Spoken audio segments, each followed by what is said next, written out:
Silence. The word crown prince was almost like a prohibited word to say within the mansion grounds. Those red eyes seeming to kill me right away. My neck was healed, but it started to hurt again just by thinking of him. I couldn't refuse the invitations from the royals without having a good reason why. My hands formed a fist as it continued to tremble. What did father say about this? That's the butler hesitated. It only came to you, Lady Penelope. The invitation didn't come to anyone else here but you, therefore, His Grace doesn't know yet.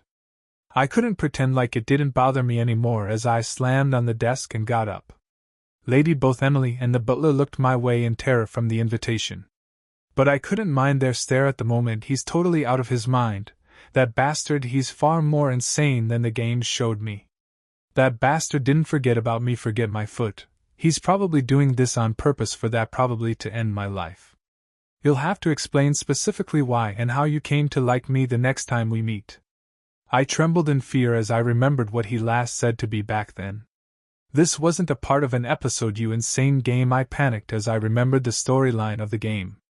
But no matter how much I searched through my memories, all right, I never came out of the maze garden alive in the game, now have I. What should I do with the invitation, lady? The butler cautiously asked.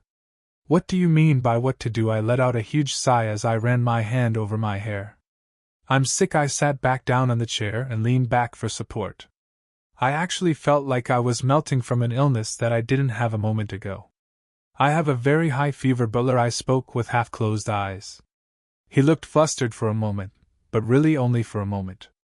It's really unfortunate for Our Lady to be sick like this. Is it because of the cold? The butler was a professional from working for tens of years in this mansion, to immediately ask for the reason. Note, the butler is asking this because he knows that Penelope isn't really sick but is telling him the excuse to use for her to not attend the party. It would be better to say that I still have the aftereffect from that incident. Understood, lady. The butler bowed politely and left the room. I pressed my forehead when my head started to hurt. That was when Emily asked with a worried face, Lady, are you okay? Should I tell His Grace about it to bring in a doctor? No, there's no need. I was going to refuse but then changed my mind. Actually, yes, ya call a doctor. I should intensify their worries on me so that they allow me to stay in for longer while I'm at it. I'm not coming out from under my comforter for a while, at least not until the Crown Prince forgets about me. Emily started to carry out what I told her to do for the next few days. It was fortunate that the cuff button was made in time. No one suspected Emily from going outside often since the festival didn't end yet. They were all so disinterested until I brought out the jewelry box. Their attitude changed instantly. Emily informed me about what happened during the 2 days when she went out to seek for the informers. Everything she told me went in one ear and out the other until she said a strange bass with no one other than the man wearing a white rabbit mask there. Great, he took the bait. What she said matched with how the game showed it. I stopped Emily from explaining any further by raising a hand. You worked hard, Emily. Even though it was raining, you can go back now and rest. Okay, I'll come back when it's time for dinner. Emily was energetic till the end, even when she was soaked from head to toe. Thankfully, it didn't seem like she caught a cold or anything. Clack, the door closed and the silence filled the room. I turned around and looked out the window. The world seemed to have lost its colors as everything was in the shades of gray. Why does it rain for the whole day? The weather made me feel even more down than I already was. I hated rainy days. It was because it was raining on the day I felt the most miserable. I envied my friends who always had their mother come and get them with an umbrella. I couldn't have felt more embarrassed and miserable in my life than when the kids asked me without any bad intentions, "Don't you have a mom?" when I was walking across the school field in the rain. Those emotions I felt never changed even though time passed, and when I grew up. People sticking to one of their friends who have umbrellas at the end of the school, and young master. Hurry the hell, the weather forecast didn't inform that it was going to rain today. Now I'm all wet. How annoying. Secretary Kim, hurry home. Then what about lady? Who cares? She'll come back herself somehow. Hurry and start the car. The car getting further away from me, I was left alone at the school gates just in seconds as I then had to just my luck. I frowned deep at a piece of memory that popped up in my head. I shook my head a couple of times and tried to get rid of the feeling of sadness. As if I have the time to be sitting around, watching it rain while feeling down. I stood up from the spot. I needed to do something, anything. So that I can get out of this damn place even a second faster. I left the room with an umbrella in my hand. It was very quiet everywhere. It was as if no one was outside because of the rain, though there were a few people. I slowly walked through the garden. I came out here thinking that I really should be doing something, but I couldn't think of anything to do now that I was out here. I was walking to where there will be lesser people, more like a place where I wouldn't bump into the two brothers.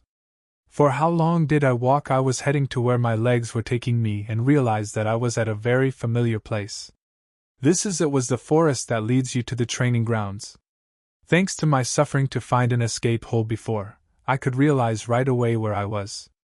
It's a place where I could bump into Reynold. I already encountered him once here when he was finished with his training and was going back. Not only Reynold, I could also bump into Derek here. Nope, I came out way too far. I turned around without any hesitation. I did come out thinking that I should be doing something, but that didn't include meeting with the two whose interest rises when they don't see me. It was when I was about to take a step forward back to the mansion. The sound of the wind blowing was heard from somewhere. To be specific, it was the sound of one swinging his sword. They train when it's raining too? I heard that the training time and its difficulty increased for the nights. I felt a bit absurd. Everyone would be able to guess, if they're not stupid, that it was all because of me who took in a slave with no identity as my personal bodyguard. I started walking towards where the sound came from. I was actually curious about the knight's reaction. Would they be talking bad about me? It really didn't matter though. It wasn't the real me who was getting bad mouth on. I should check if Eckles is also there while I'm at it. But no one was there in the training grounds except for one person in the corner swinging his wooden sword. I couldn't see who it was at first. It was because his wet gray hair looked so much like the monotone sky. I walked slowly and carefully so that he wouldn't notice. I could see the person clearer as I approached him. The man was shirtless while he was swinging his sword vertically like a machine. There were big and small, deep and shallow scars visible on his muscular back and arms. He looked brutal and pitiful. It's cold out though. The man didn't seem to have noticed me approaching him, maybe because of how focused he was. And right when I got to right behind him, the man turned around in the speed of lightning, along with the sound of something slicing the wind.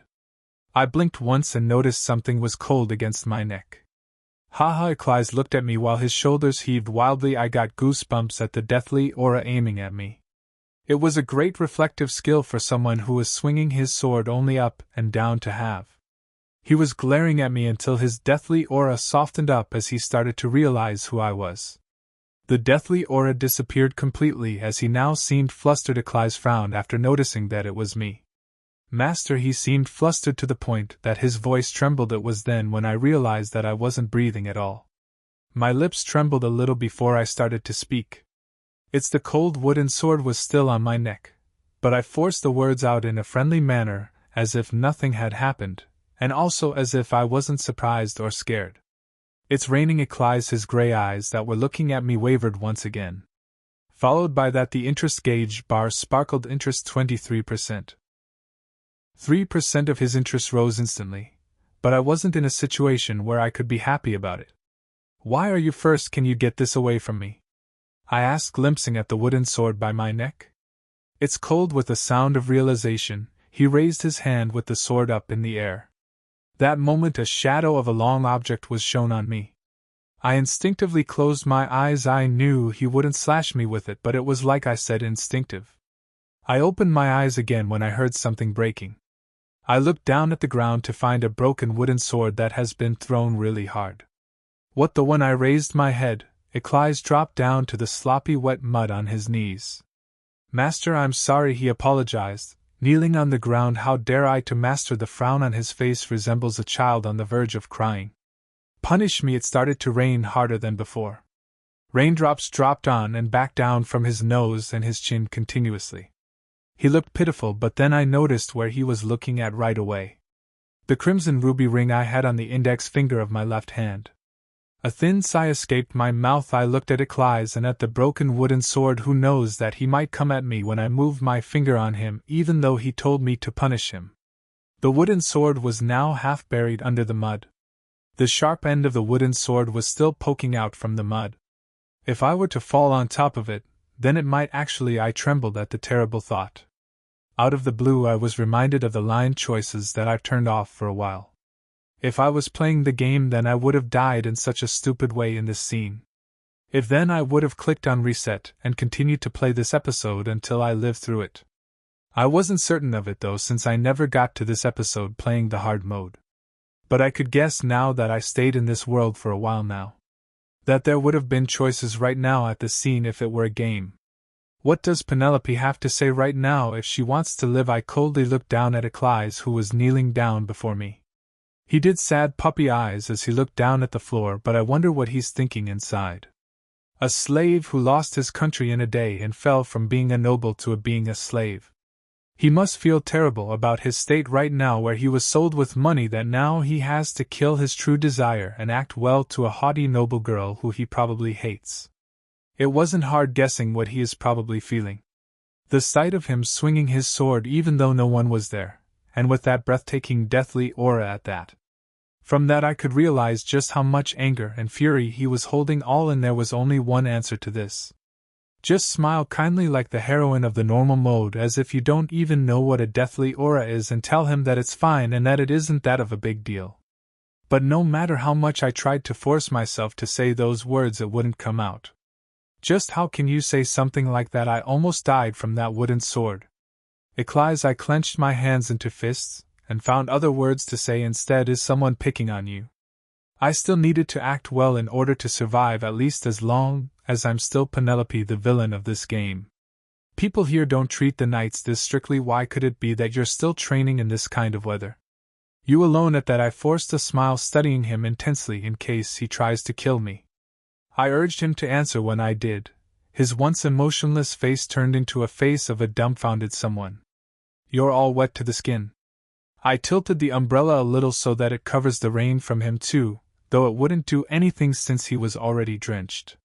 His long lashes looked heavy with the small raindrops caught in them. I reached out my hand and swiped both of his eye area as if to dry them. Tell me. Who told you to do such a thing? Eckles flinched when my fingers touched him, as if he's been stamped with a metal stamp heated with fire. Then he answered while exhaling, no one made me do this then? He paused, then he moved his gaze from the ring to my eyes. I wanted to formally become a knight so that I could stay by Master's side as soon as possible. That's why I've been training alone, Master. I smiled gently at his answer. How highly commendable. The gray eyes that were looking at me weren't wavering anymore. I should give you a prize for training so hard. I looked up above his head, which was sparkling again, then I acted my best to hide what I was thinking. Should I tell them to set a cover here so that you can do your training without getting wet, or do you have something you wanted? Eckles shook his head no without saying a word. Then I rolled my gaze over to the broken wooden sword. Yes, I should get you another sword since that one's broken. I should call an armorer, or would a blacksmith be? I would like. He opened his mouth and cut through my words. I would like for Master to visit me often. I was left speechless at his unexpected request. I looked at him with a slightly widened eyes when he continued. Master has never once visited me after leaving me at this place. I thought Master has forgotten me. His gaze on me somehow looked as if he was doting me. Just as if he was begging for love. I didn't know if that was a horse laugh or a self-helping laugh that escaped my mouth. I was certain of it now, the discomfort I felt from him even when he kneeled to me after beating others like a murdering machine. Just like I was putting on a mask of a kind master for his interests, Eckles was also acting like my loyal dog for his survival. I thought I brought in a puppy, but maybe it was a baby tiger instead. Idiotically, I never once suspected that Eckles' route was dangerous, as I thought all along that his would be the safest. But now I wasn't sure it was my fault for not trying out every character's route. But even so, I couldn't stop now. Alright, anytime if that's what you want. Interest 25%. Eckles faintly smiled at my answer. You're going to catch a cold, Eckles. His breath was visible in the cold air. I told him with a gentle tone when he straightened his back. At the same time, the umbrella was tilted back towards me. The rain started to pour on. Eckles again. Stop with your training today, this is an order. I turned to my back with that said. It was when I was about to take the first step forward. Master, Eckles called me. I glimpsed back at him, and saw him still kneeling on the ground. He didn't try and avoid the rain as he only stared at me. Aren't you going to give me any punishments? I almost hurt Master. No, not just almost hurt me, you almost killed me. I forced a smile even with my trembling lips. Punishing a loyal knight for only some small matters is something that only some idiotic storytellers would do. Eckles. You didn't do that on purpose, right? I didn't give him the chance to reply to my words as I quickly walked away. I felt the gaze not leaving me until I was completely gone from the place. My one and only bodyguard who didn't receive an order to get up again, nor was ever forgiven for his actions by me. Thankfully, he didn't try and stop his master from leaving again. I walked at a fast speed, not caring whether or not my dress got wet. Everything passed by me so quickly due to me walking so fast. I was moving in a completely different manner than how I was walking earlier. It wasn't that Eckles' route was safe. My mood dropped to the very bottom at the truth I just realized not too long ago. Actually, it wasn't entirely unexpected. Every male lead's interest started from either a 0 or at a negative. I kept on dying before even being able to reach the middle of the story of the routes playing the hard mode. There was no way there'd be an easy route to take. What was I thinking? What did I trust so much that I approached him without any fear? The wooden sword that sliced through the rein to my neck before I even got to him. I flinched just by thinking about it. I stumbled to a stop at the sudden dizziness from a headache. I didn't have the mentality to realize that my clothes were wet as I reached out for the wooden pillar next to me for support. My trembling legs felt like it was going to lose all the strength at any moment. I glared at somewhere on the other side of the fog until the dizziness left me. Then I muttered the one thing that came up in my head: I should hurry and meet with Vinter. 25% Eckles had the highest interest out of all the others. However, something blocked me from getting excited over it. Derrick's and Reynolds rose only around 2 to 3% each time, and 5% at most. But as of Eckles, who I've met not too long ago, his interest was rapidly rising. The faster something rises, the faster it drops. Looking back to the time I played the game, the interest in the hard mode often dropped at unexpected scenes. That's why I can't fully depend on Eckles for my escape. I should go for another in case things go wrong. I felt the cold rain drop onto my arms, which helped to cool my head. Yeah, that'll do. That now wasn't completely unexpected, so no need to panic. I calmed myself down. My rushed breathing gradually turned stable again. Nausea I felt washed out with it. Emily will freak out. I looked down, feeling something cold, and saw my shoulders wet. I clicked my tongue and started walking. I started to feel cold and tired now that I've calmed down. If I didn't hurry back in the mansion, I was sure that this week Penelope's body would follow tomorrow. All the informants that Emily went to find finished what I've requested them in less than 2 days. Lady, here these are about what lady has requested them. Emily set down the black tea and a piece of cake that I asked for on the table, then set down envelopes on the same tray. The cake and the tea was set. Each envelope had some beeswax to seal it, and it was stamped with their group symbol. I closed the book I was reading and opened all the envelopes. In each of the envelope was a single piece of paper with many names and the noble family names written on it. A single or 2 names were the only differences between each paper. Is this all? I asked, scanning the paper lists. Emily straightened her posture. She seemed to have thought that I didn't like the results she brought with her because she panicked and started explaining.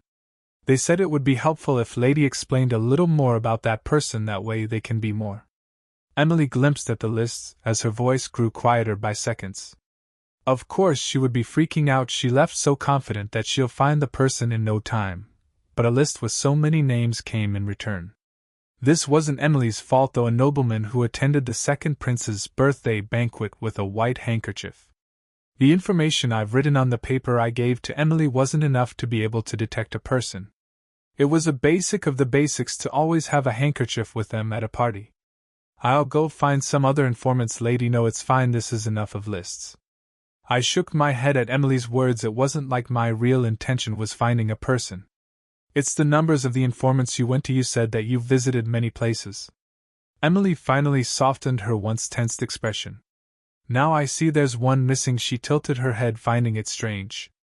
I checked the envelopes again. None of the symbols were representing the white rabbit. I thought theirs would come immediately.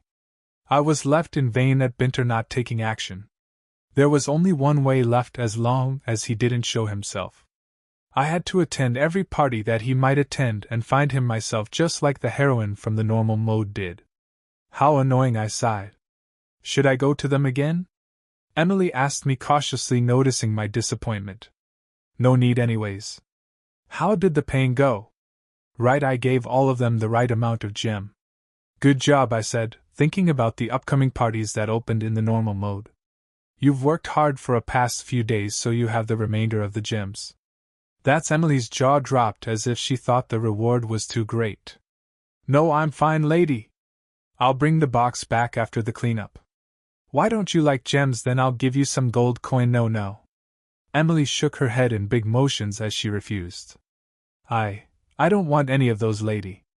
Those words made me stop thinking about other things and turn around to face her. She didn't look so well. Don't people usually get excited and accept the rewards? Emily didn't seem excited at all, but rather looked as if she was victimized. I don't need those rewards, lady. Instead, then I remembered something I promised with Emily. No need to worry, I'll get rid of the needle just as I promised. You don't have to, lady, can just keep it. I raised an eyebrow in confusion. A person who freaked out about the needle now wants me to keep it. I slightly frowned at her unknown intentions. Out with it, what do you want? Emily hesitated at my cold gaze as she started speaking what she wanted. I want to be lady's real personal maid. I gazed at Emily to try and detect if this was what she really wanted, then spoke uncaringly. You already are my personal maid, I can't do anything more about it. Lady Emily kneeled to the floor. I'm sorry I've done so many bad things to the lady up until now. How dare I, not knowing my place? It's obvious for lady to not trust me. Emily, but if you give me just one more chance, then I'll prove it to you. I'll prove how useful of a maid I can be. I was lost for words at her reaction. So what you're saying is you want to be my right hand? Yes, I couldn't understand up until now. Emily was always out for abusing Penelope. That was how much Penelope was looked down on in this mansion.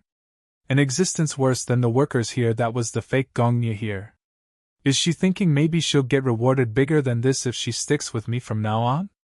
If that's it, then shame on her, because Penelope wasn't given an allowance on money since she liked to waste them on unnecessary things. She could only buy the jewels by calling over a jeweler and purchase through the butler or the duke depending on the situation. Emily would know about this the best since she has been working as Penelope's personal maid for years. What is she planning? Emily spoke confidently when I stared at her, suspicious. You can keep the needle with you and show it to the Duke when you find me doing something suspicious. Do you mean that? Emily powerfully nodded her head at my question. I didn't examine her face too hard, but it clearly wasn't the face of a person lying. I thought about it for a moment with Emily kneeling before me. This was an unexpected situation to think an extra who I thought would take action if I gave her a reward worth it would voluntarily say that she'd side with me. Is this one of the game episodes? To be honest, this was something that wouldn't make sense if it were to happen in real life. However, it wasn't something that would negatively affect me. Whatever it is, having one loyal maid would be useful. My thinking didn't last for long. Then take the jewelry box with the remaining gems back to where it was before. Lady Emily rapidly rose from the spot with a touched face. Thank you, lady. I'll do my best to serve you from now on too. Take your leave now. Emily didn't stop thanking me even when I hand motioned her away annoyedly. Just when Emily left my room, a white box appeared in front of my eyes. Your fame has been +10 due to the reformation of your relationship with the people working in this mansion. Total 15. Interesting. I casually read the sentence in the white box. My fame that I've already given up from the very beginning was surprisingly rising. Brilliant sunlight was shining into my room through the big window in my room. The table that was once set by the window was pushed off to the side, and I was sitting on the floor as dozing off. I thought of going out for a walk, but I was restraining myself from it since I didn't know where, when, and how I would meet the two exes. But sitting like this with the sunlight bathing me made my mood in place for going out for a walk. How peaceful! Actually, it wasn't the time for me to be like this. I've waited for around 2 more days since I got the reply mails from the informants that were delivered to me through Emily, but still no reply came from Vinter. That's why I had no choice but to request something to the butler. Gather all the party invitations that high-ranked young noblemen would attend to. Just like that, the butler seemed uneasy at the news that I was going to start participating in the social circle again. Note: social circle, for example, will be things like parties/tea parties and other social meetings. Just how much of a fuss did Penelope make before that he would reflexively make a face like that immediately? Few my happy time out life now the piece have come to an end. I pitied myself who was now about to attend all the possible parties to find Vinter. Just then the window I opened a little suddenly opened wider until it was open all the way. Soon after that a strong wind came through the opened window into my room. I opened my eyes in surprise. But I couldn't help but close them again at the strong wind that hurt my eyes. My hair swayed and made a mess on my face.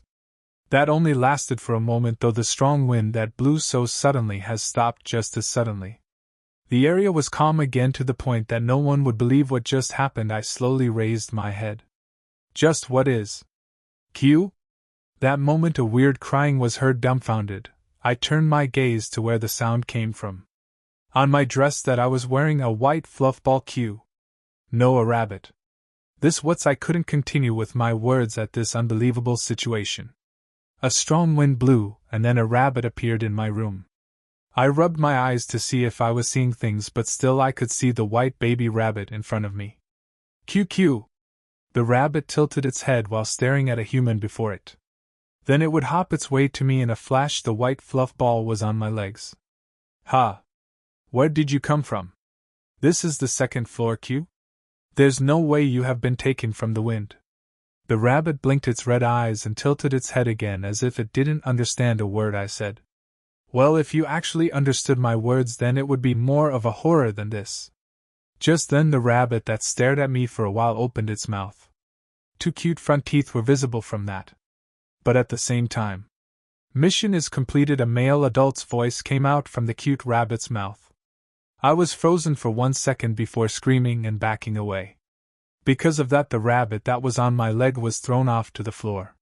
For a moment I thought I made the wrong move, but fortunately the rabbit landed perfectly on the carpet. Then it looked up at me as if nothing had happened. Q? What was that? Just now didn't a man's voice come from that rabbit? It was a mere animal that was of the size of my fist, but I still put my guard up, scared. I waited for a while, but the rabbit still didn't speak. I muttered, unable to think of anything. What the was I just hearing thing?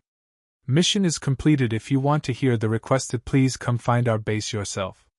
Oh my gosh, just as I thought I was hearing things, the rabbit's mouth opened once more with a man's sound coming out of it. I freaked out again as I backed away from the rabbit. I backed away so fast that my back was touching the pole of the bed. The rabbit didn't intend to scare me further, as it didn't come any closer to me. This is the White Rabbit Informant Group. Farewell. With that said, the strong wind started to blow into my room again. The wind stopped, and I raised my head, combing my messed up hair. The rabbit with a great presence was gone from my sight. Just what as I stared blankly at the carpet where the rabbit was a moment ago. Then I remembered the way Vinter contacted the normal mode heroine. It was very rare for him to make a move himself in order to hide his identity. He usually used birds, mouses, puppies, and other small animals to deliver messages, but I remembered the most used animal was the white rabbit, which represented his informant group. I also remembered the time I thought this was quite romantic. But the reason why I was this surprised was it wasn't said that the animals delivered messages by talking. The game wasn't voiced. I only read the messages he sent to the normal mode heroine through letters, so I didn't expect that the animals would speak out loud the message. A low man's voice that came out of a small and cute rabbit. I let out a sound at the dramatic thing that just happened to me. Why does he do that when there's mails you can send and the coworkers you can deliver them through? He's not crazy like the others too, is he? I shook my head side to side at the thought. I was already stabbed in the back once by Eckles, who I thought I was going to go all in on. I was doing this to raise his interests in case Eckles' interests dropped suddenly, but if he's not trusted either, then no, there's no way all 5 of them are crazy. I shook off the thought as I thought back to the normal mode story and the time at the party where I met Vinter. He was a well-mannered man who would lend his handkerchief even to a villain. His interests might be easier to raise. First, I'll go find him. I rose from the floor after I calmed down. When I did, I realized how far away I was from the spot I was dozing off a while ago. I felt a little embarrassed that I ran away all the way here scared by a fist-sized animal. He wasn't watching all that, was he? Anyways, it was great news that he contacted me. I didn't have to go to parties to find him now. A white box appeared again in front of me when I was thinking that. The episode A Strange Sorcerer Vinter Verdandi has begun. Would you like to go to the White Rabbit's base? Yes or no, wait. It wasn't like the system could actually hear me, but I still ordered as I turned around. I rushed to get ready. I needed a little preparation if I wanted to sneak out and in again without anyone knowing. First, I wore the robe I wore when I was off to get Eckles. Emily tried to throw it away multiple times, but I secretly got it back and hid it in the closet. Then I took out a sapphire necklace from one jewelry box. That was what I was going to pay him with. I also packed the gift I ordered to give him later just in case, along with his white handkerchief. Should I bring this with me too? I held the mask that Reynold bought me and thought. He sent the rabbit into my room already. If he has done that much, there was no use in hiding my identity. But I was going with the high-rank noble lady secretly finding a man concept right now. I'll stick with the concept for a while. I put on the mask, then took a look in the mirror before dashing to where the system chart was. All done, let's go. With the white light flashing and disappearing, I found myself in an alleyway with only a few people passing by. Is this it? In front of me was a shabby building. On the old door to the building was carved a white rabbit, not too noticeably. I've already seen this place through the game, so I knew that this place was Vinter's base. I walked up the stairs and was about to knock with no hesitation. But when I raised a hand to the door opened automatically before coming into contact with me.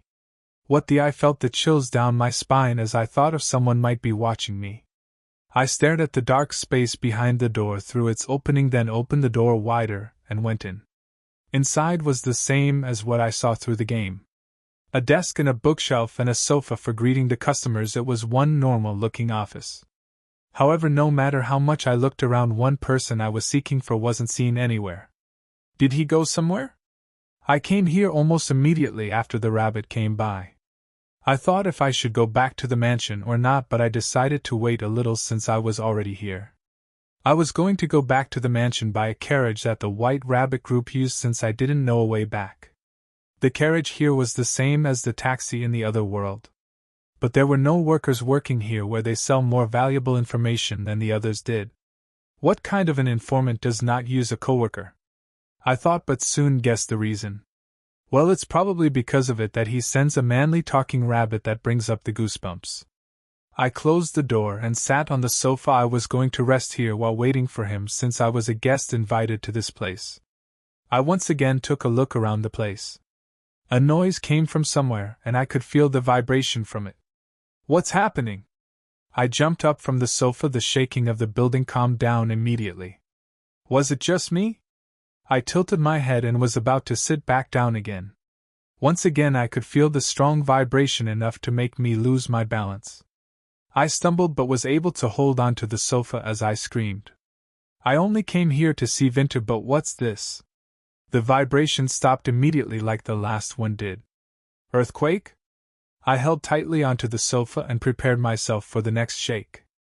I waited like that for a while, but nothing happened after that.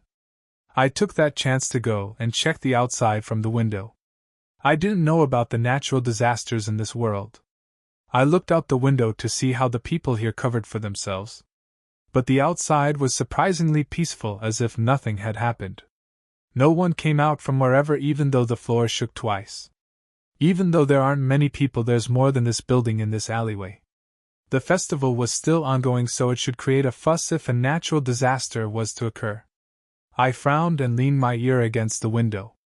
No sound could be heard, so I thought maybe this place was soundproof. But bam dash! The sound came from somewhere else. In this building behind my back. I jumped in surprise and turned around.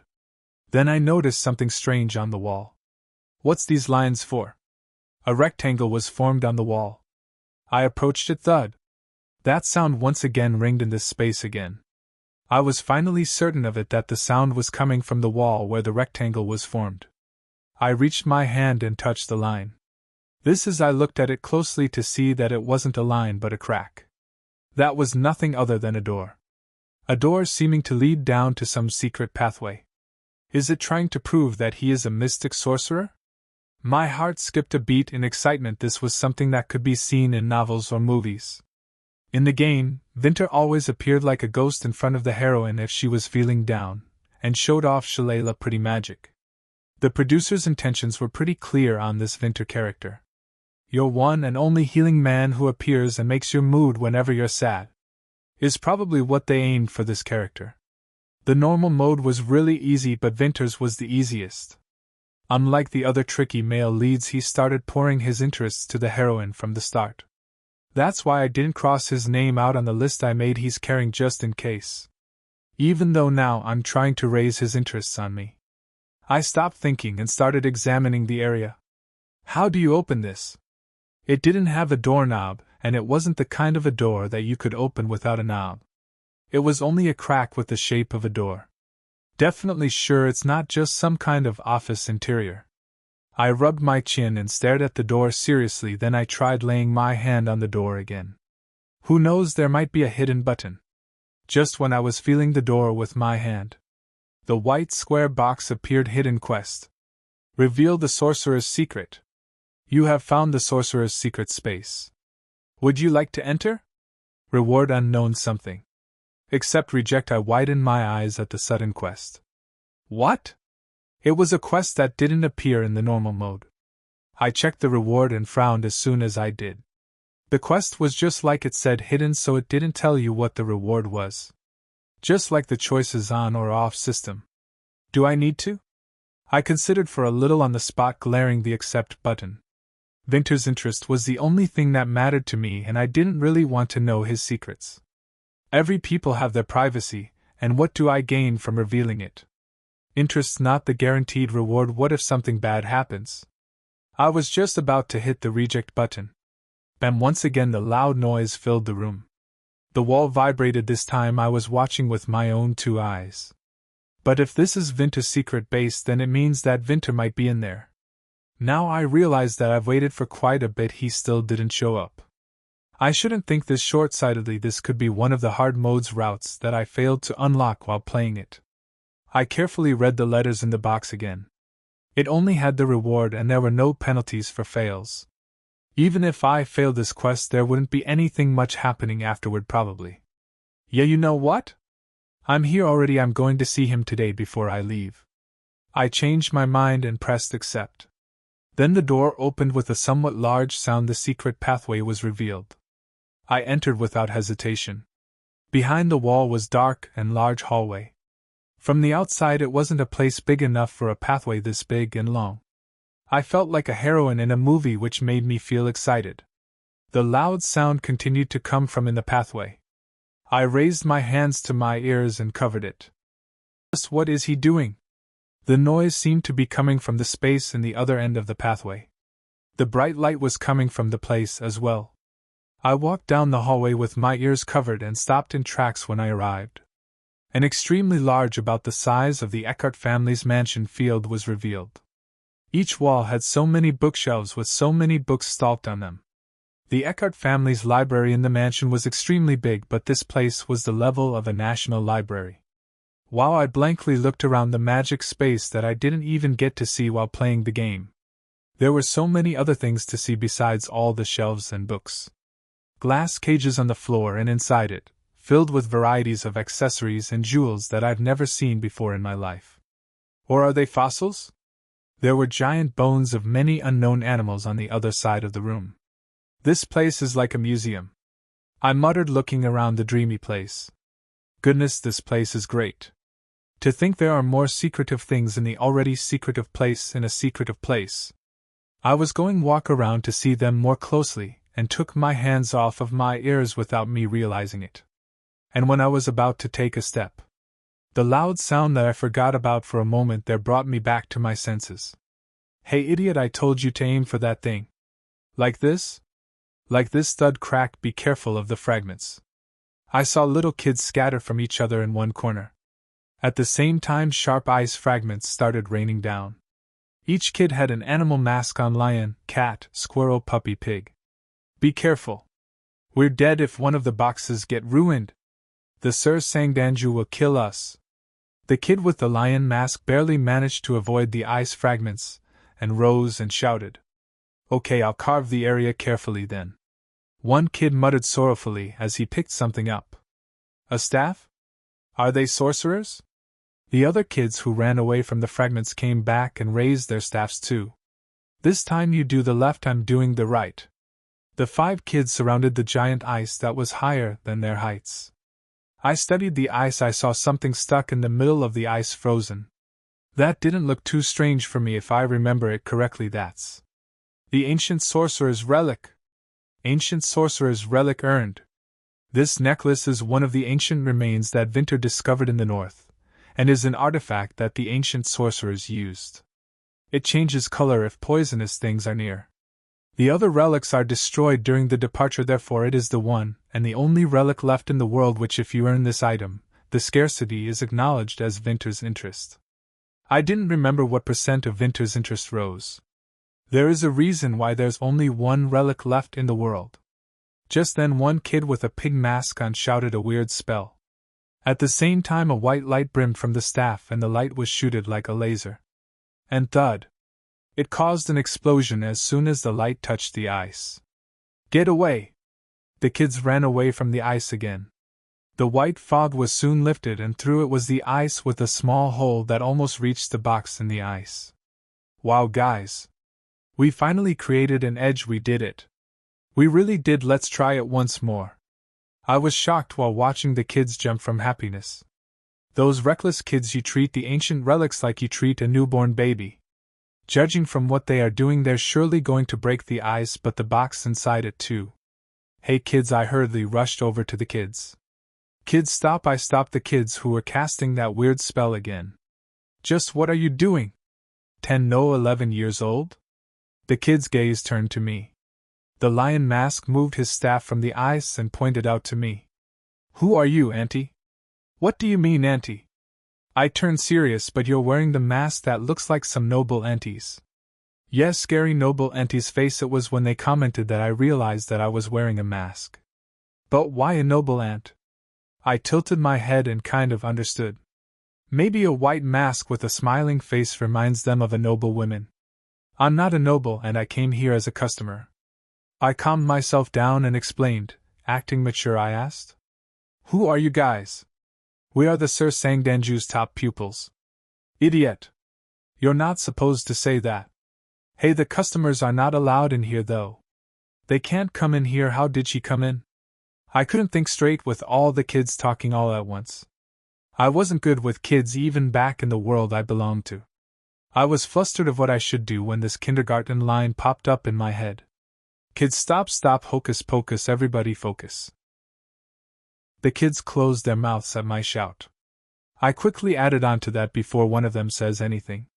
Who I am and who you guys are aren't important right now. The problem is that you guys are trying to break that precious relic. Don't you guys have pegs and hammers?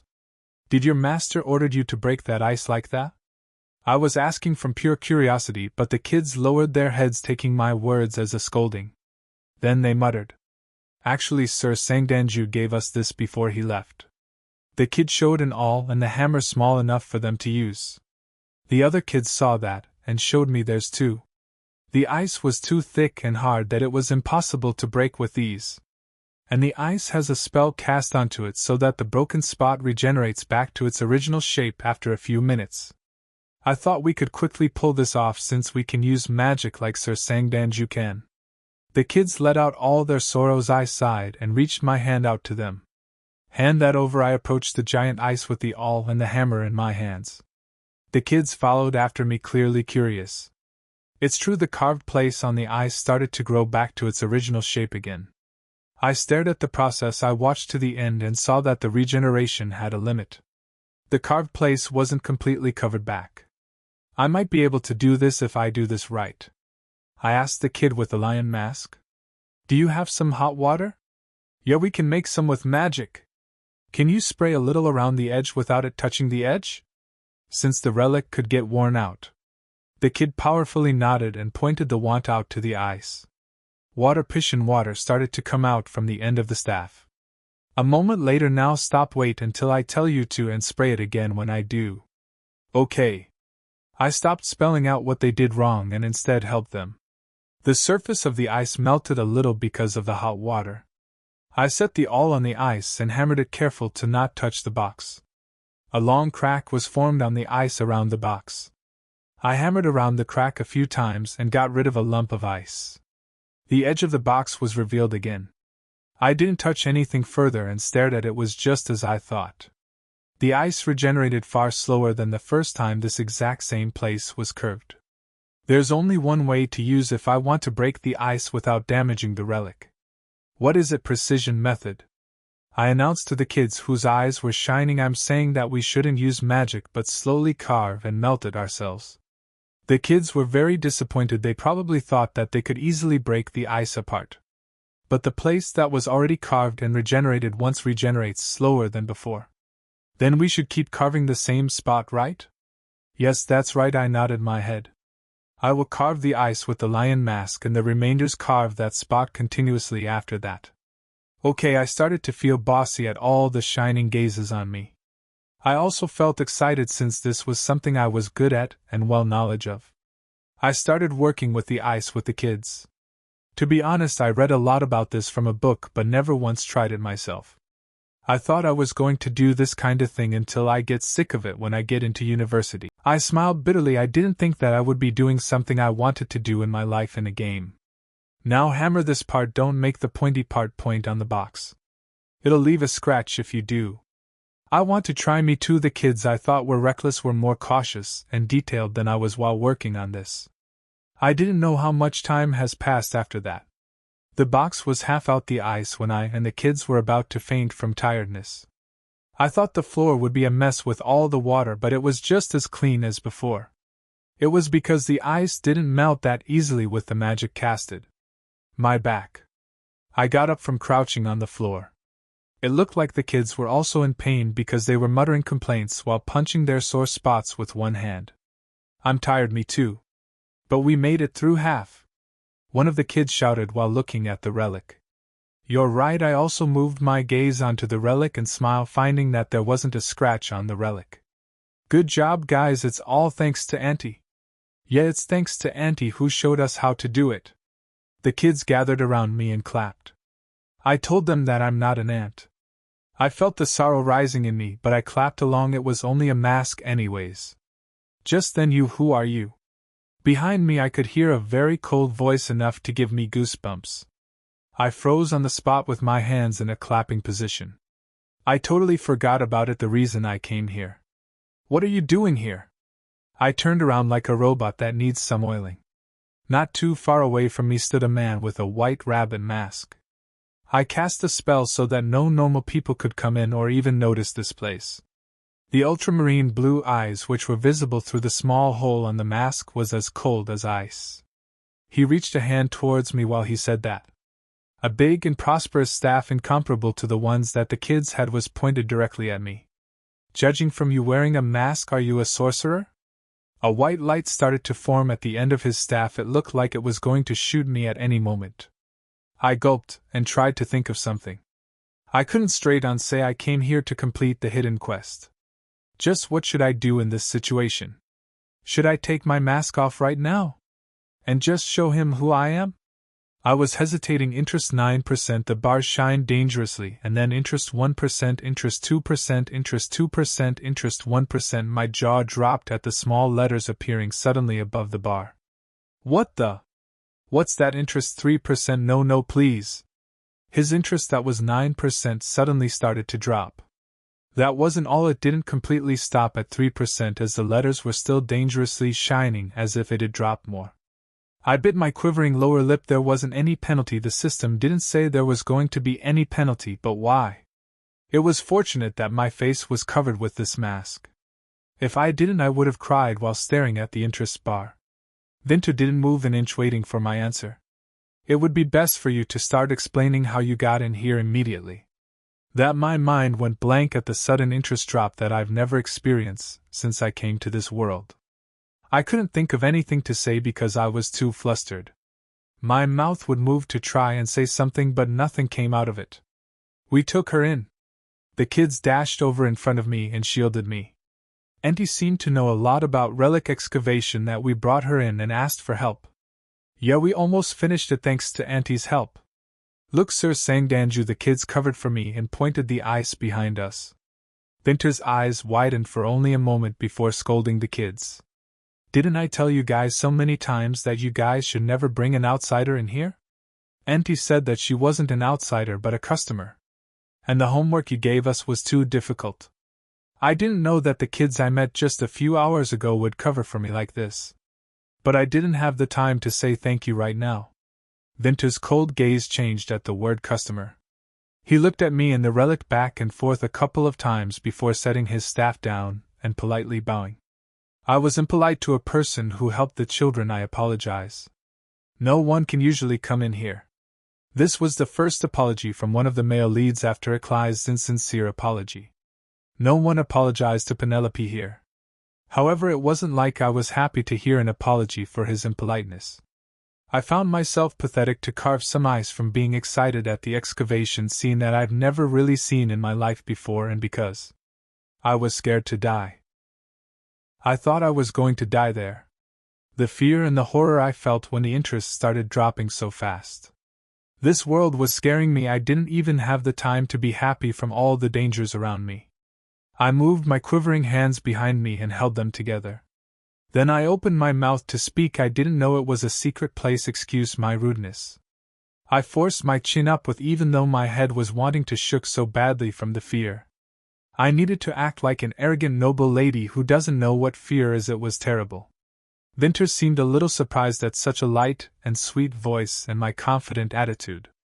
Please come this way. This is not the place to talk about requests. He politely tried to escort me out of this place. It seemed like he wanted to get me out of here as fast as possible. I walked slowly as I could to see if the system chart appears. I did enter the mysterious and secretive place as the quest has explained, but the white box showing me if I failed or not didn't appear yet. Seeing how Vinter's interest fell, it seemed like entering and coming out again without being caught was the hidden quest. If that's the case, then I failed for good. Does all the hard mode quests not inform me about anything like this? What a crazy game quest or whatever. I'm never accepting it again. I decided that multiples of times in my head as I approached Vinter. As soon as I got to him, he turned around and moved to the hallway. Am I a monster who harms kids to you? I felt awfully bad about this. It was my fault for sneaking into this place, but I didn't really do anything here but to help the kids out and play with them. Just then, noble Auntie, goodbye. Let's play again next time, Auntie. I looked behind me and found 5 animal-masked kids waving their hands at me. The lion mask who tried to cover for me first brought a finger to the mouth and winked. Cute little ones. I felt a little sorry that I had to leave like this without having the chance to thank them. I waved my hand back. Though my face couldn't be seen through the mask, I still smiled at them. Then I noticed the rabbit mask who stopped in tracks and was watching me and rushed to him again. We didn't speak a word while walking down the hallway. How did things turn out like this? I stared up at the interest 3% with depressed eyes. I probably died from the laser beam from his staff if it weren't for the kids who defended me. Vinter was going to be my insurance for just in case Eckles' interests drop, but now I was in a state to be thankful for Vinter's interest not falling anymore.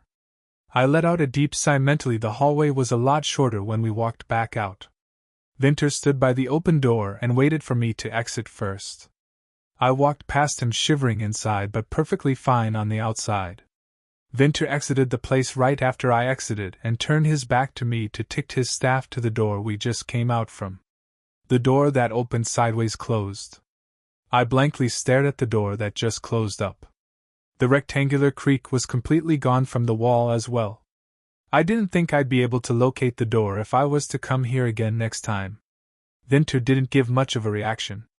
He seemed to be locking the door several times using magic with his staff. After that was done, he lowered the staff and moved his gaze to me. Thank you for taking care of the kids. But it is too late to hear out your request, so please come again next time. Honestly, I thought he was going to ask more about how I got into this place. But he didn't and spoke well-mannered. I looked at the window and his words.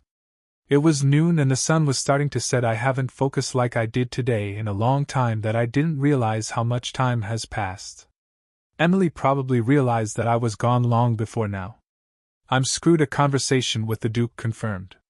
I wanted to cry now that things have come to this. I decided to go stubbornly.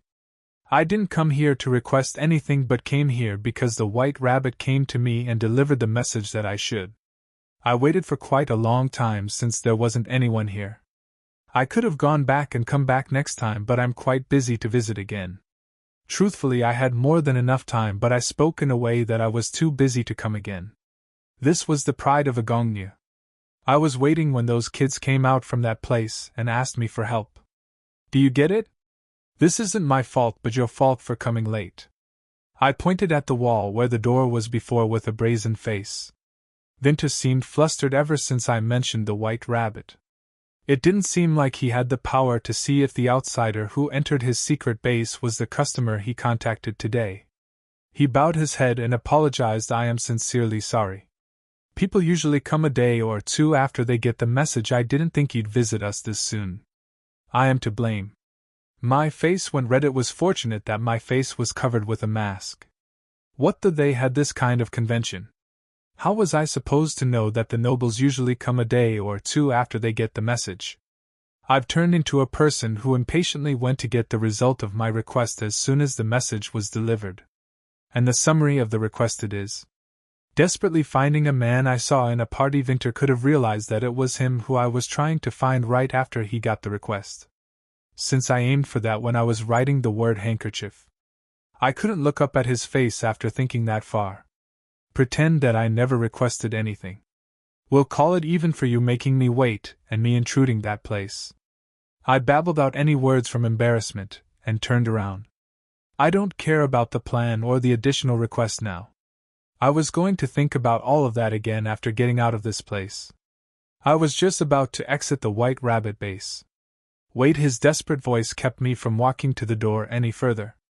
Please wait a moment. What is it? I turned around, unable to take another step towards the door. The ultramarine blue eyes stared straight into my eyes. I cannot let a lifesaver who took care of the kids for me leave like this, especially when I was impolite to you by making you wait. I felt a question mark pop up in my head. Why all of a sudden when he was strongly wanting me to leave just a moment ago? I denied his exaggerated words. It's fine. Also, I didn't do much to be called a lifesaver. Please give me a chance to make up for failing your trust, lady. Vinter cut through my words and pleaded. I was going to reject his offer and was about to tell him to make up for it the next time we meet. I had to hurry back to the mansion before things get too complicated. Also, I had to change the plan that was ruined by me accepting the hidden quest. But in that moment the letters above his head shined and interest 6%. I changed my mind. Then let's hear the result for my request. I moved to sit on the sofa. Soon Vinter walked over and sat on the seat across from me. He motioned his hand in the air. Then a teapot and 2 teacups came flying here out of somewhere. That caught my interest as I watched the teacup pouring the tea onto the cups by itself. My face was already covered with a mask so it wouldn't show that I was interested. Have a sip. He lowered his hand and the teapot gently landed on the table. I held the teacup and took a sip of the black tea that was at a perfect temperature. Vinter opened his mouth to speak. I don't know if the lady knows, but only a very few people know that this informant group is operated by a sorcerer. I know that you're a marquis too. I nodded, white muttering mentally. Adding to that, people who saw that place never went back with their own 2 feet. I almost spit out the black tea I was sipping at what he said. I asked in a cold tone, setting the cup down. Are you saying that you're going to try and kill me right now? What? No, that'd be committing a crime, Vinter answered, flustered. What I'm saying is that the magic that erases someone's memories takes away the person's energy that they fall asleep. Therefore they cannot go back with their own 2 feet. I cleared my throat, feeling embarrassed. I am supposed to erase ladies' memories as well, however. Vinter, on the other hand, calmly continued with his words. I couldn't possibly thinking about my rudeness towards you earlier. The informant group's top priority is the trust between them and the customers. If I were to erase your memories, then I'll have to erase everything, including you sending us a request, but I do not wish for that. I frowned when he said erase your memories. I almost had to attend parties to pretend to find him. Thank goodness that didn't happen. So what is it that you want to tell me? Please keep what you saw today in that space as a secret. In return, I will provide you with anything you want to know about that person you are seeking if I can. I was surprised at his offering. Just what's so important about that place that he goes this far? What is so important about the kids in there? Are they like the descendants of the traders? They are the rescued, imprisoned, and abused orphans of the semi-magic organization. Semi-magic organization? Were there such an abstract setting to this game? I went through my memories but couldn't remember anything like that. Vinter explained in a somewhat bitter tone. At around the time when the magic started being commercialized, people who pretense of being faithful Christians started to strongly suppress the sorcerers, saying that it was secretly dark magic that went against and messed up the doctrine. The royals' culture is also linked with the divine messages from the gods, so the way people treat on the sorcerers is getting harsh these days. Vinter paused for a moment, then continued. There are some heathen groups announcing a false statement that only when the time comes to when all the existences which cast those kinds of magic will the true emperor that the god chooses will be born. The lady probably knows that the remnants from the Rayla's new country, which lost in the war that was led by the crown prince not too long ago, are making many troubles these days, right? Of course, nope, not at all, but even so I nodded my head pretending that I knew it all. It is such a false statement that nobody would agree to, but surprisingly there are many nobles who thinks the same. The nobles, why are they doing that kind of thing? Usually they are the nobles who operate a business with magical tools. Sure, they use the sorcerers to produce magical tools, but they do need to erase their existence if they wanted to monopolize all the markets that use magic. While playing the game, I didn't understand why Vinter hid the fact that he was a sorcerer. I just thought it was just because. I didn't know there was this kind of reason behind it. I thought it was just some simple story setting, but the crown princes along with Vinter's background held the reason behind everything about them. The more I stayed in this world, the more I came to compare this to the game. I plead to you, lady. Vinter bowed his head as he pleaded again. The children's life depends on this. The interest 6% above his head shined as he worried about the children. I realized immediately that Vinter's interest will rise or fall depending on how I answer him here. I opened my mouth to say that I will keep it a secret. But wait, I felt like something was out of place. How is the interest related to this? Everything happened so suddenly today, especially the hidden quest. Requesting something to the White Rabbit Informant group wasn't something that happened in the game in the first place. Then a light sparked in my eyes. It was because I've found a big error in my thinking. The story setting I knew so well was when the game was set as a normal mode. I don't know Vinter in the hard mode. Vinter was decent and a person with good nature in the game.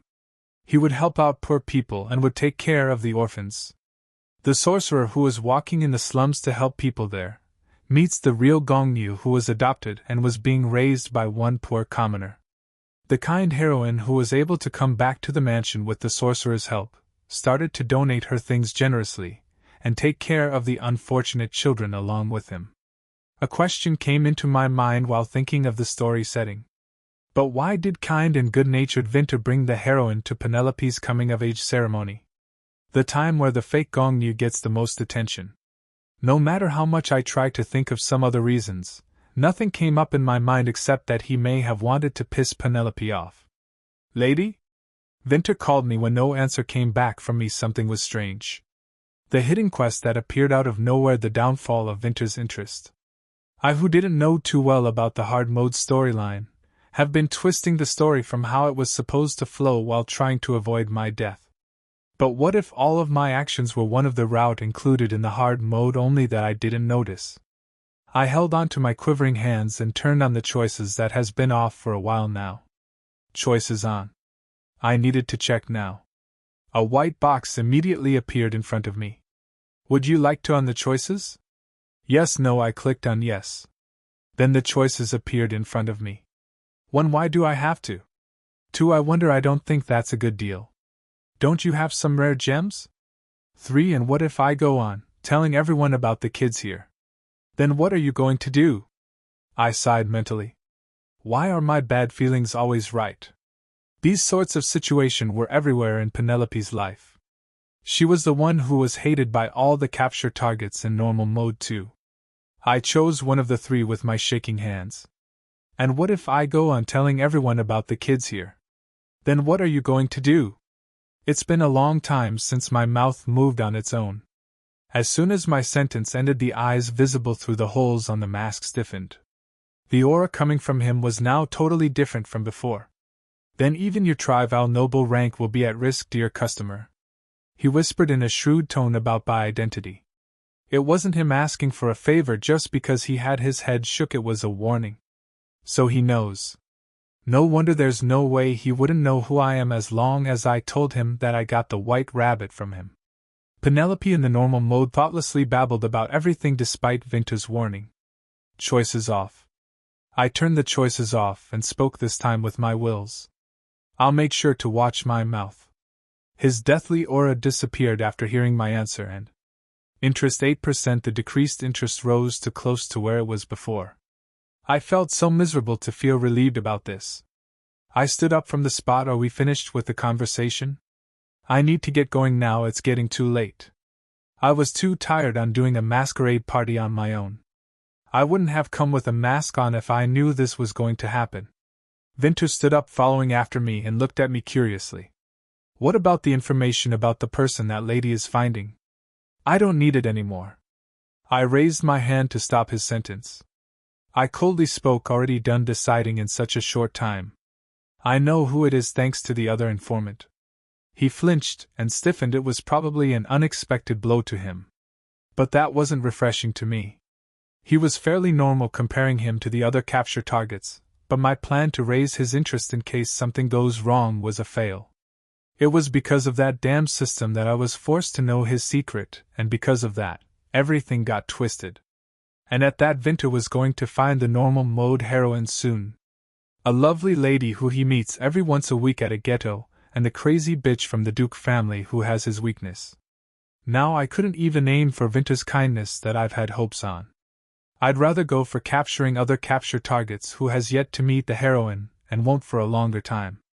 I gave up to care about how he sees me now. I coldly ignored the interest 8% as I walked past him.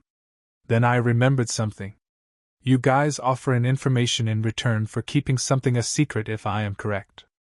Then I walked back to the spot I was at a moment ago, and took something out of the pocket of the robe.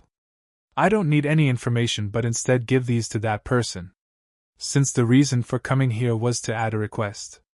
I set the white handkerchief and the old-fashioned velvet box by the teapot.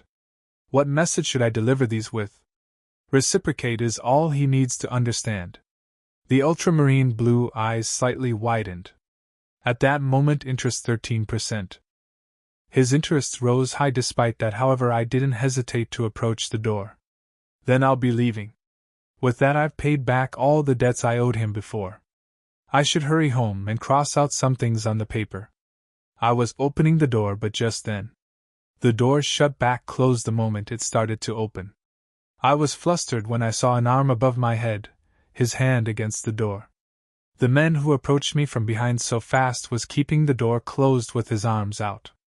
I was in a position where I was trapped between him and the door. Lady. A low voice rang throughout the room.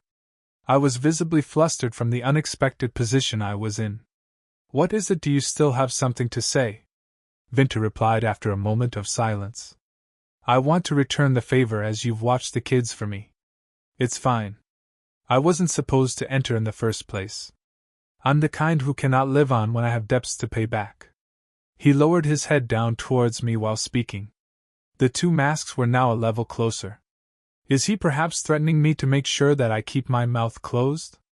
My throat felt dry. Even if he didn't act this way, I was still going to watch my mouth as I didn't wish to get involved with him any deeper.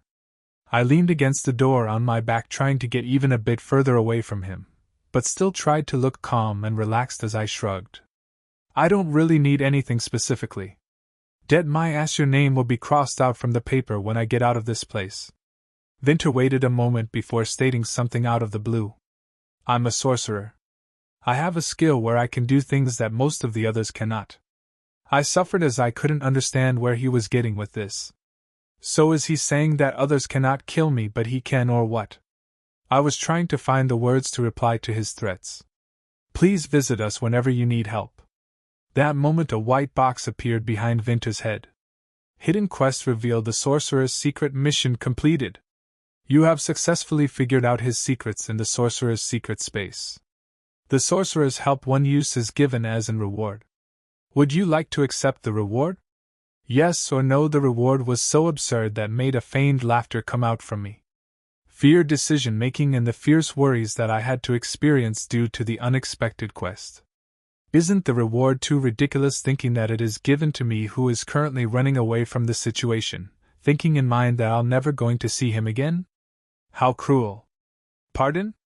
Vinter asked when I muttered to myself. I softly pushed him away from me.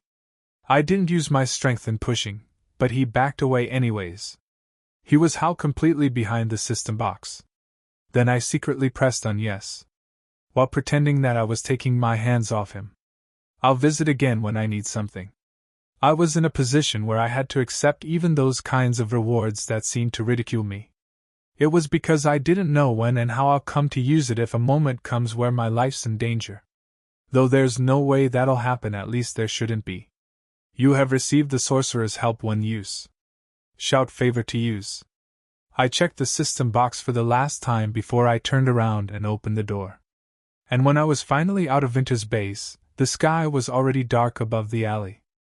I felt despair as I walked down the short stairs from the entrance of the base. What am I thinking, forgetting to ask for a carriage to take me home, idiot? I completely forgot about it as my head was spinning back in there. That I couldn't teleport back home. Should I go back in and ask for help?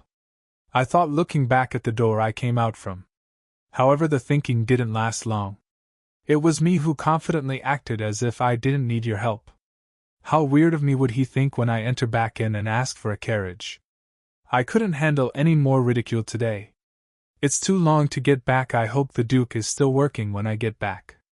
I stared at where the end of the alleyway. Thankfully, the end of the alley was bright with lots of lights, still shining due to the ongoing festival. Even the crowded sounds could be heard from all the way over here. Let's head to the main street first, then I'll be able to find some place I could rent a carriage. I quickened my steps as I thanked that it wasn't a maze-like alleyway that I went through to save Eckles. I got out of the alleyway to soon be greeted with the main street. The place was very similar to the streets I visited with the two sons of the Duke last time. I had to rent a carriage, but not a single one was visible as people were the only things moving. I frowned as I looked around. Then I saw it in armor with a very familiar symbol shown on it. Show us your identification card. The two knights with silver armors on from not too far away approached a not too kind-looking man and asked for his identification. Why are you asking for my identification card? There has been an order to crack down the hidden criminals during the time of the festival. Hurry it out. That's a small conversation went between the man and the knights. I've seen those armors before. I was trying to remember, then I widened my eyes. That's the symbol representing the Eckarts. I looked around once again to see the knights from the Eckart everywhere with a small space between each one of them. Why are they here? Are they perhaps here to find me already? I felt my eyes wavering. Emergency, the one who is currently in charge of the Eckart Knights was Derek. It meant that Derek could be here somewhere. I'm dead when I get caught sneaking out secretly. It was me who said that I'll be in a timeout. I looked around me once more. I needed to get back home without being caught by Derek. But then what's going on? A familiar voice was heard from where the man and the two knights were. Commander, have you arrived? The knights bowed as they greeted someone in a strict manner. I looked that way, hoping what I was thinking isn't correct. Black hair, a man walking with a fancy black cape on a pure silver armor with Eckart symbol on it. It was Derek. He instantly arrived at the scenery. My heart beat fast, nervous of if I'd get caught. But fortunately I was wearing a robe, hood, and a mask which hid my face completely. There's no way he'd recognize the mask, is there?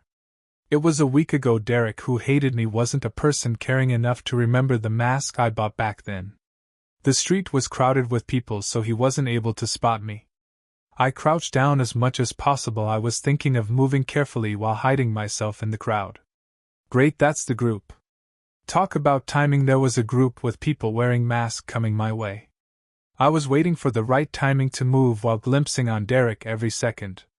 He who was listening to a guard suddenly tilted his head up.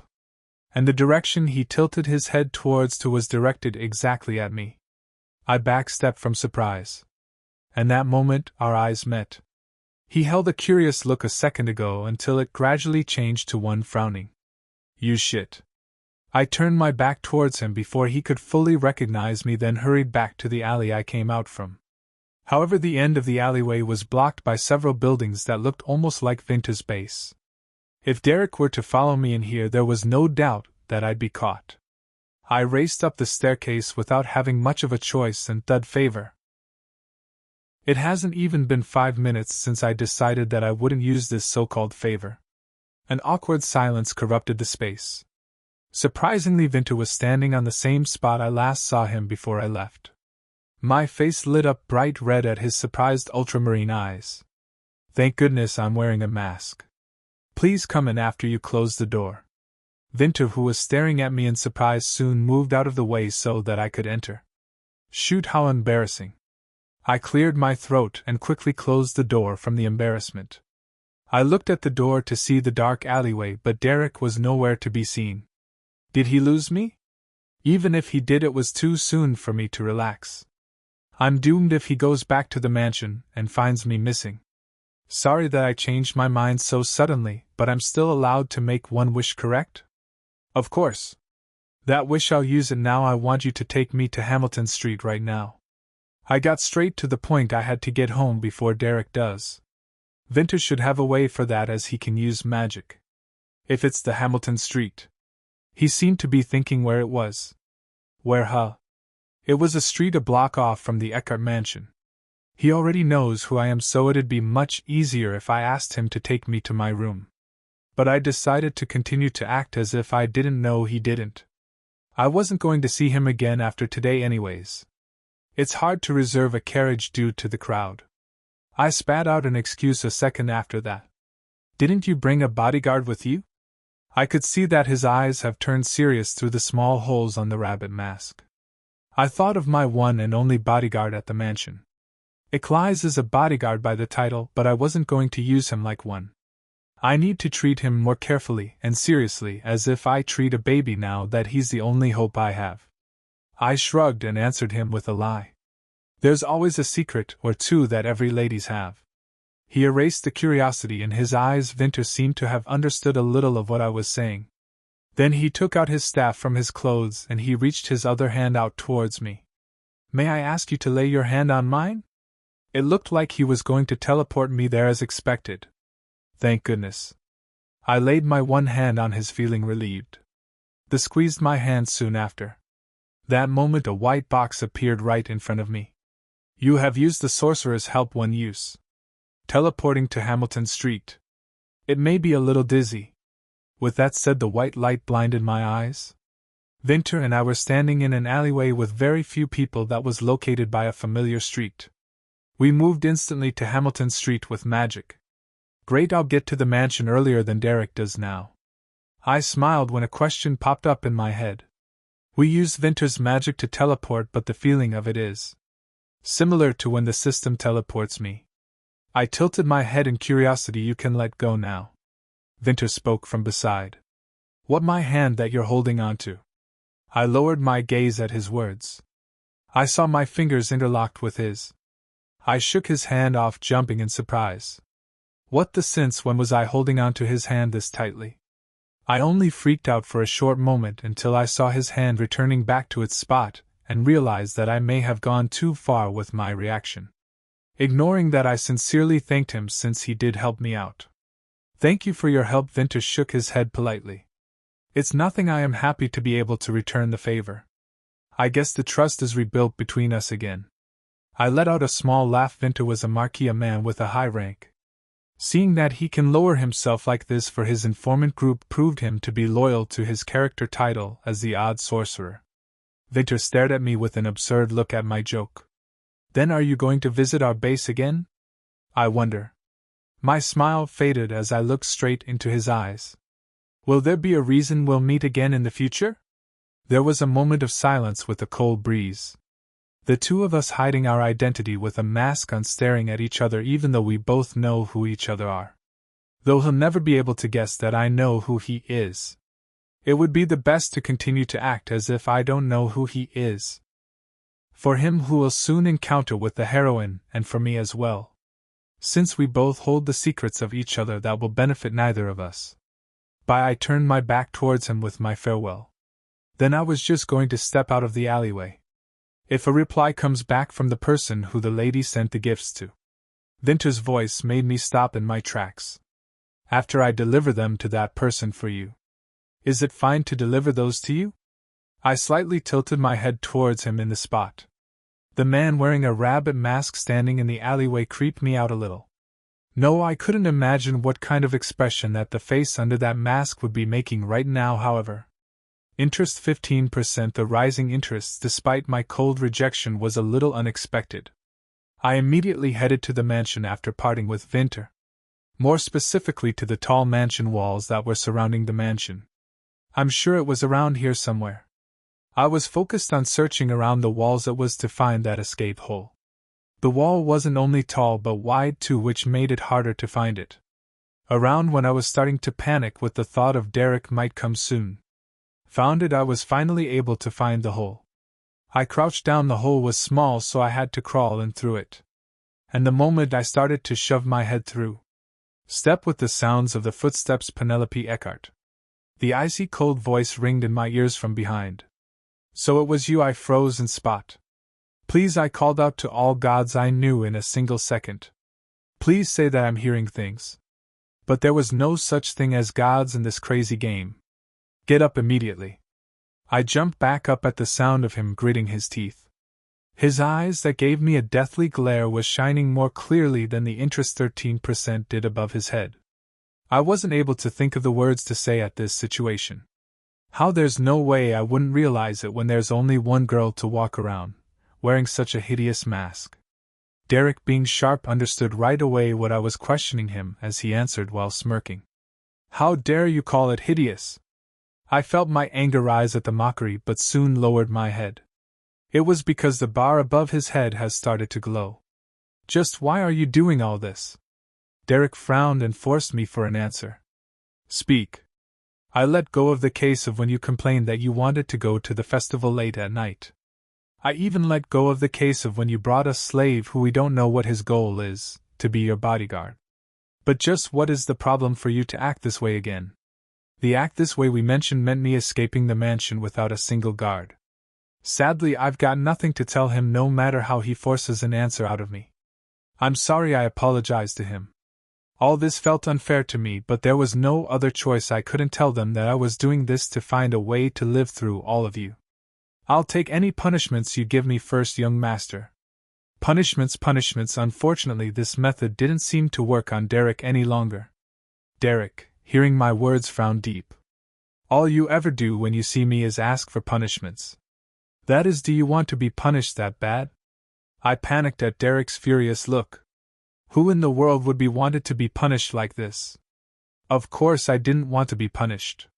He took my hand roughly before I could say anything after him.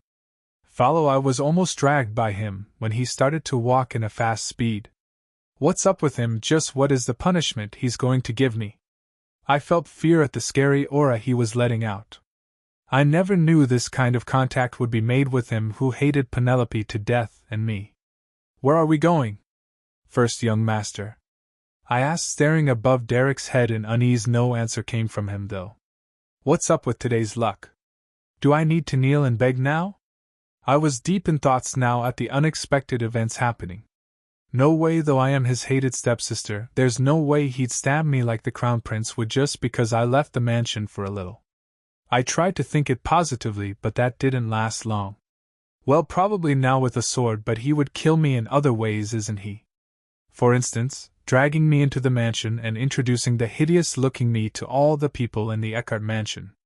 Making the smallest mistake I made into something big and chasing me out from the mansion. Even more so on the Duke, who was the one who brought Penelope here in the first place. These sorts of things were what they were good at when I made the wrong choice in the game. Yet do what you want, I decided on giving up. It's not like anything would change even if I were to beg now. I was used to all these things from the incidents in my previous life, so this sorts of things I always dealt it this way. Unlike Penelope, who didn't know how to control her angers. I gave up on everything and followed Derek as expected. The place he led me to was the mansion's main front gate. The guards who were guarding by the entrance spotted Derek and bowed. Until then I definitely thought that he'd drag me in. However, Derek strayed on past the metal gate. Just where's he taking me? I stared at his back with wide eyes. The unease that I trapped within me has started to explode within me again. Thanks for joining us. If you enjoyed the video, please like, share, and subscribe. Click the bell icon for notifications.